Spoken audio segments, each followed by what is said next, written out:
Sis, there is a reason why watching Megan's story feels so heavy, and it's not for the reasons you think. It's because for many of us, we aren't seeing a celebrity. We're seeing a mirror. We're seeing a quiet trauma response that nobody gave us the language to understand until now. Have you ever looked at her situation and felt something you weren't expecting? Not judgment, not shock, but a quiet recognition. Like something in you went still because what you were watching was a little too familiar. That is why we need to talk about Megan today. Not the hot takes, not the memes. I want to talk about the self-worth and unhealed grief hidden underneath it all. Something most people will never slow down long enough to see.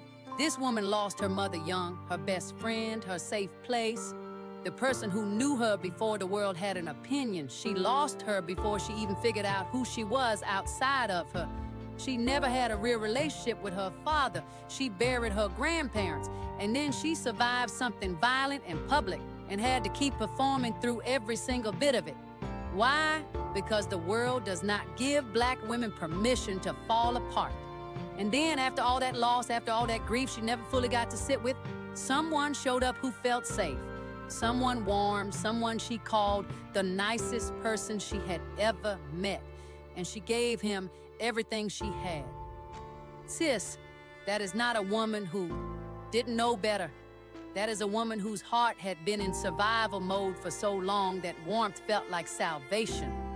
And when salvation looks like a person, you will do anything to keep them. There is a word for what happens in the body when someone who has experienced that kind of loss finally finds something that feels like home. It is called fawning. It is the fourth trauma response that nobody talks about enough. We know fight, we know flight, we know freeze. But fawning is the quiet one.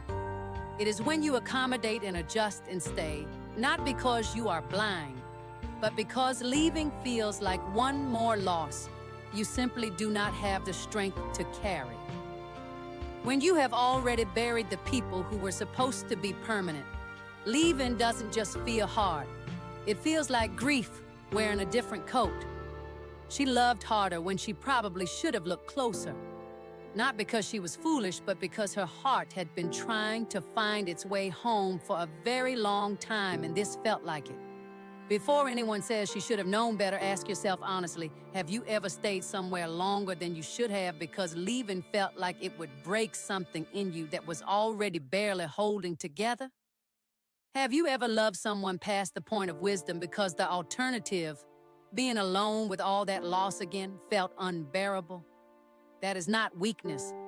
That is what unhealed grief looks like when it shows up in love.